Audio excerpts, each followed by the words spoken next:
श्री शिवाय नमस्तुभयम। दोस्तों, जैसा कि आप सभी लोग जानते हैं कि 28 दिसंबर 2025 रविवार के दिन यहां पर पौष महीने की शुक्ल पक्ष दुर्गाष्टमी व्रत पड़ रही है।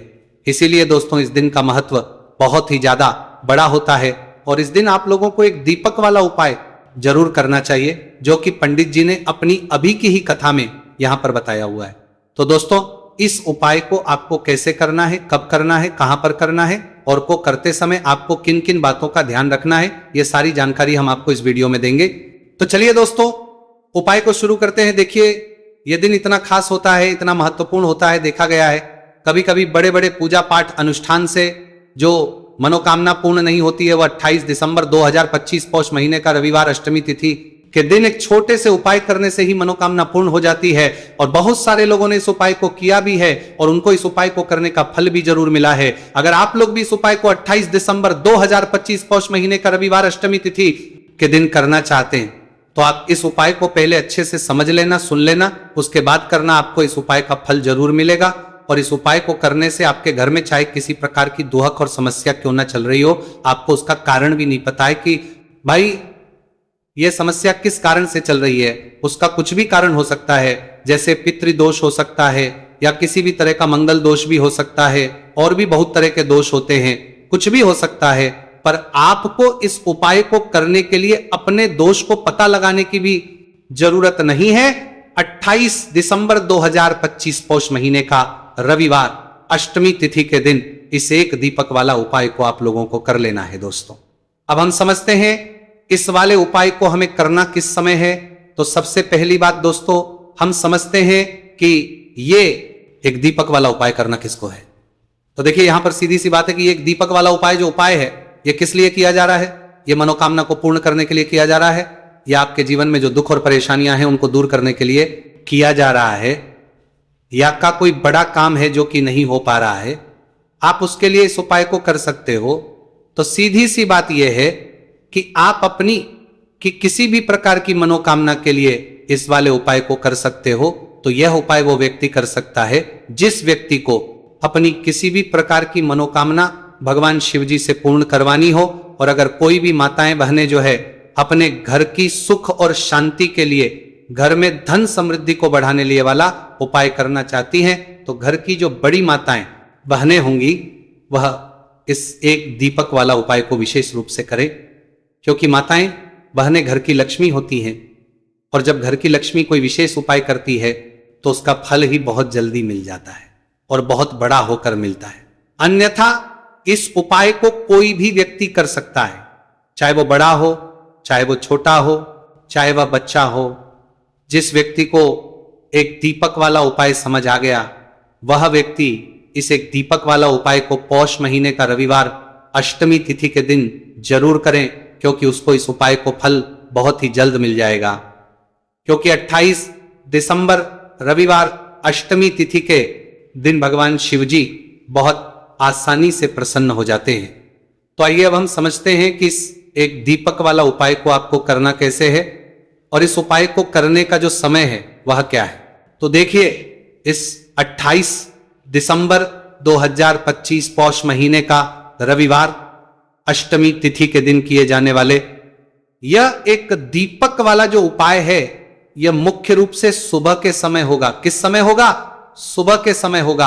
आपको कोशिश यही करनी है कि सुबह के समय हम इस एक दीपक वाला उपाय को कर लें। पर किसी कारणवश अगर आप सुबह इस उपाय को ना कर पाओ, आपको कहीं काम से जाना हो या किसी और काम की वजह से आप उपाय को ना कर पाओ, तो आप पास फिर दूसरा मौका रहेगा, जो कि शाम के समय का रहेगा, प्रदोष काल का रहेगा। अब भाई, प्रदोष काल का समय भी एक बहुत ही लोगों के मन में प्रश्न बन जाता है कि भाई ये समय होता कब है, कितने बजे से लेकर कितने बजे ये समय होता है, ताकि हमें उपाय के लिए जो है करने का समय पता लग जाए। तो हम आपको बता दें, प्रदोष काल का जो एक समय होता है, शाम का समय, वह होता है शाम के 6 बजे से लेकर शाम के 7 बजे के बीच का समय के बीच में आप उपाय को करेंगे तो आपको उस उपाय का जरूर फल मिलेगा। तो शाम के 6 बजे से लेकर शाम के 7 बजे के बीच में आप लोग इस एक दीपक वाला उपाय को कर सकते हो। तो भैया, बहुत सारे लोग यहां पर यह प्रश्न भी जरूर करेंगे कि भाई हम तो नौकरी पर जाते हैं, हम अपनी ड्यूटी पर जाते हैं और आने में हमें देर हो जाती है, तो उस जगह पर हमें क्या करना चाहिए। तो देखिए, उन लोगों को भी टेंशन लेने की जरूरत नहीं है। अगर आप लोग इस उपाय को शाम के समय प्रदोष काल में कर रहे हैं और अगर आप आने में देरी भी हो जाती है, आपको आने में 7 बजे तक आप नहीं पहुंच पाते हो, तो भाई आप 7 या रात 8 बजे तक भी अगर उपाय को करोगे तो भी चल जाएगा। और अगर इस हिस्से भी थोड़ा देर हो जाती तो भी आप उपाय को कर सकते हो, क्योंकि 28 दिसंबर रविवार अष्टमी तिथि का दिन है। यह दिन बहुत ही कम आता है पूरे साल भर में, इसलिए जब आपको मकान मिल जाए जब आप इस उपाय को जरूर कर लेना। कोई भी उपाय हो आप कभी भी कर सकते हो। 28 दिसंबर 2025 रविवार अष्टमी तिथि के दिन बस कोशिश करना कि समय के थोड़ा अंतर्गत ही कर लो, पर किसी कारणवश अगर ना कर पाओ तो फिर आप थोड़ा देरी से भी कर सकते हो, आपको उपाय का फल जरूर मिलेगा। तो चलिए जानते हैं उस विशेष उपाय के बारे में। लेकिन उससे पहले एक प्रार्थना, अगर आप चैनल पर नए हैं तो कृपया चैनल को सब्सक्राइब अवश्य कर ले। देखिए यह वीडियो बहुत ही खास है, क्योंकि इस वीडियो में हम लोग पूज्य गुरुजी द्वारा बताए गए कुछ बहुत ही खास उपायों के बारे में जानेंगे। यह उपाय की बड़ी से बड़ी मनोकामना को पूर्ण करेंगे, घर में धन धान्य को बढ़ाएंगे, माता लक्ष्मी आपसे प्रसन्न होंगी, सारा दुर्भाग्य आपका समाप्त होगा, व्यापार नौकरी अच्छे से चलेगी। तो आपको इनमें से जो भी उपाय अपनी समस्या के लिए करना हो वह उपाय आप कर सकते हैं। चलिए जानते हैं गुरुजी द्वारा बताए गए पहले खास उपाय के बारे में। इस उपाय के लिए सबसे पहले आपको ले लेना है 1 लोटा जल। तांबे के पात्र अपने किचन से 1 लोटा जल ले लीजिए। फिर इसी के साथ आपको लेना है थोड़ा सा शहद, शायद आप आधे से भी आधा चम्मच ले सकते हैं। फिर सबसे आखिर में आपको ले लेना है एक बेलपत्र। देखिए बेलपत्र का जो भी उपाय बताया जाए वो आप जरूर किया करिए, क्योंकि बेलपत्र माता पार्वती के आंसू से उत्पन्न हुई है, इसलिए यह महादेव को प्रसन्न करने के लिए बहुत ही आसान होती है। इसलिए आपको बेलपत्र वाला उपाय जरूर करना चाहिए।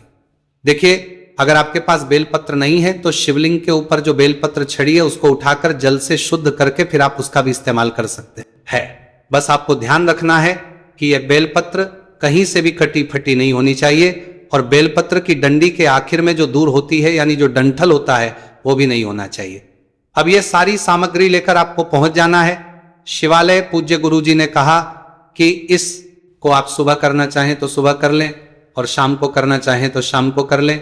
शिवालय पहुंचने के बाद सबसे पहले आप जो एक बेलपत्र लेकर आए हैं उसकी जो सबसे आगे वाली पत्ती है, बेलपत्र में 3 पत्तियां होती हैं, ये बात आप सभी जानते हैं। उसमें जो सबसे आगे वाली पत्ती होती है जिसे हम लोग सबसे बड़ी पत्ती कहते हैं, उसी पत्ती में चिकनी साइड आपको इस शहद से ओम बना देना है। सामने आपको समझाने का प्रयास किया जा रहा है, जैसे यह बेलपत्र में ओम बनाया गया है ठीक ऐसे ही आपको से ओम बना देना है, और फिर अपनी मनोकामना बोलते हुए आपके जीवन की जो भी विशेष मनोकामना है, जो भी आप अपना कार्य सफल करवाना चाहते हैं, जिसमें भी आप सफलता को प्राप्त होना चाहते हैं, चाहे व्यापार हो, चाहे नौकरी हो, चाहे धन प्राप्ति की मनोकामना हो, चाहे विवाह की मनोकामना हो, चाहे मकान जमीन की मनोकामना हो, या कैसी भी कोई मनोकामना हो, उस मनोकामना को पूर्ण करने के लिए महादेव प्रार्थना कर लीजिए। और फिर यह एक बेलपत्र आप शिवलिंग के ऊपर समर्पित कर दीजिए। बेलपत्र की चिकनी साइड का हिस्सा यानी जिस तरफ आपने बनाया है वह शिवलिंग में टच करेगा। इसके बाद आप जो शहद लिए हुए हैं उस मनोकामना को पूर्ण करने के लिए शहद को अपनी अनामिका उंगली में लगाइए, और माता अशोक सुंदरी वाले स्थान में आपको 7 बिंदी बना देनी है। इसी शहद से आपको 7 बिंदी बना देनी है।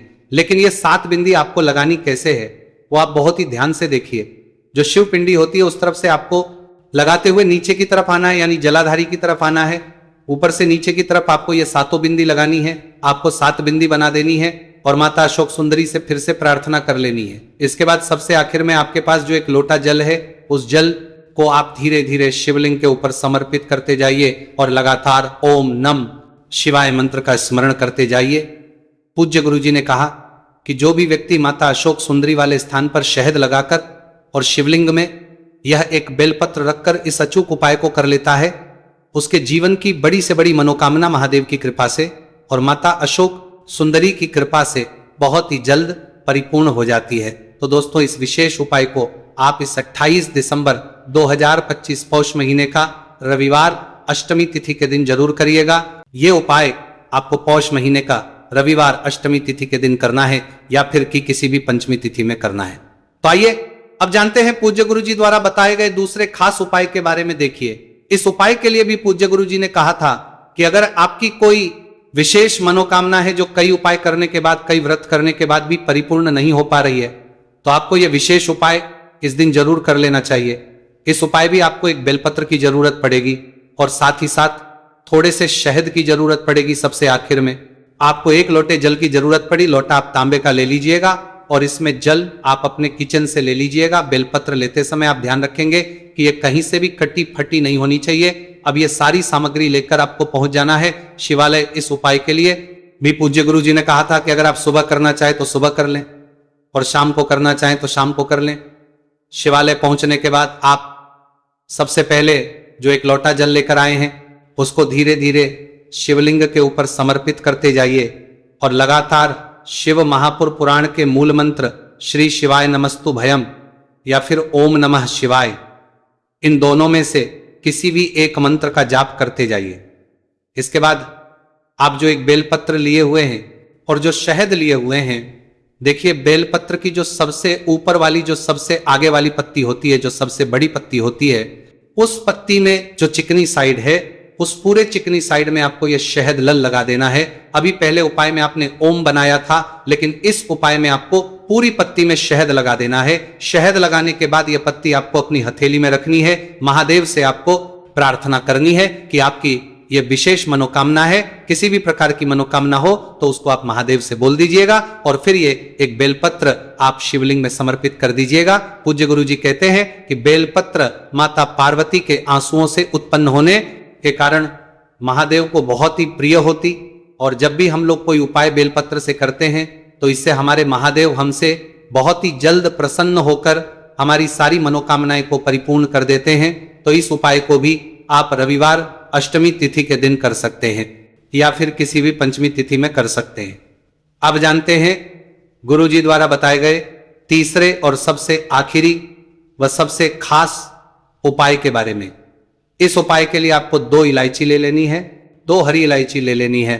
देखिए हरी इलायची माता लक्ष्मी को यानी धन को आकर्षित करने के लिए सबसे अचूक होती है, इसलिए आप 2 हरी इलायची ले लीजिएगा और साथ ही साथ थोड़ा सा शहद ले लीजिएगा। इसके बाद आपको एक दीपक ले लेना है। दीपक आप चाहे तो मिट्टी का ले ले या फिर आप अपने घर पर शुद्ध आटा मारकर उसका दीपक बनाना चाहते हैं तो वो भी दीपक आप इस्तेमाल कर सकते हैं। इस दीपक में आपको शुद्ध घी का इस्तेमाल करना है और साथ लंबी बत्ती का प्रयोग करना है। अगर आपके घर में मौली का धागा है तो उसकी बत्ती भी आप तैयार कर सकते हैं, यानी मौली के धागे को काटकर उसकी लंबी बाती इस दीपक में आप लगा सकते हैं। अब ये सारी सामग्री लेकर आपको अपने घर के मंदिर के सामने पहुंच जाना है। ये उपाय आप शाम को सूर्यास्त के बाद करेंगे। पूज्य गुरुजी हमेशा कहते हैं कि माता लक्ष्मी के निमित्त अगर हम लोगों को कोई भी उपाय करना हो तो वह हमें शाम के समय में ही करना चाहिए, यानी सूर्यास्त के बाद ही करना चाहिए, क्योंकि सूर्यास्त बाद दैवी शक्तियां जो होती है वो बहुत ज्यादा शक्तिशाली होती है। इसलिए आपको ये दीपक और ये सारी सामग्री लेकर अपने घर के मंदिर के सामने आ जाना है। आपके घर के मंदिर में जो माता लक्ष्मी की फोटो है या फिर माता रानी के किसी भी स्वरूप की फोटो है तो उनके सामने आप सबसे पहले थोड़े से चावल रख दीजिए और उसके ऊपर ये दीपक रख दीजिए। दीपक रखने के बाद को आप प्रज्वलित कर दीजिए और माता रानी के बहुत प्रिय मंत्र ओम महालक्ष्मी नमः, इस मंत्र का कम से कम 11 बार स्मरण कर लीजिए। और फिर ये 2 हरी इलायची में से आपको 1 हरी इलायची इसी दीपक में डाल देनी है। जो दीपक आपने इन्हें प्रज्वलित किया इसी में 1 हरी इलायची डाल दीजिए और बाकी बची हुई 1 हरी इलायची, थोड़ा शहद, ये दोनों सामग्री लेकर आपको पहुंच जाना है शिवालय। पूज्य गुरुजी ने कहा कि यह उपाय महादेव देव को और महालक्ष्मी को प्रसन्न करने के सबसे उत्तम उपाय साबित होगा। देखिए अब ये जो हरी इलायची दूसरी आपके पास बची हुई है, इसमें चारों तरफ अच्छे से आप शहद लगा दीजिए। जब शहद आप अच्छे से इसमें लगा दें तो इसको शिवलिंग के ऊपर समर्पित कर दीजिए और महादेव से प्रार्थना कर लीजिए कि हे मेरे महादेव, मेरे जीवन में जो धन से संबंधित समस्याएं चल रही हैं, जो आर्थिक समस्याएं लगातार जीवन में बनी हुई हैं, जिनकी वजह से घर में दुर्भाग्य बना हुआ है, रुपए पैसों की प्राप्ति नहीं हो पा रही है, बहुत मेहनत करते हैं, बहुत प्रयास करते हैं, लेकिन फिर भी घर में धन की आवक नहीं बन पा रही है, तो महादेव से आपको प्रार्थना कर लेनी है और ये दूसरी हरी इलायची पूरा शहद लगाकर समर्पित कर देनी है। पूज्य गुरुजी ने कहा कि 28 दिसंबर 2025 पौष महीने का रविवार अष्टमी तिथि जो भी व्यक्ति इस अचूक उपाय को कर लेता है उसके जीवन से माता लक्ष्मी भी नहीं जाती है और उसका घर धन धान्य से भरा रहता है। तो दोस्तों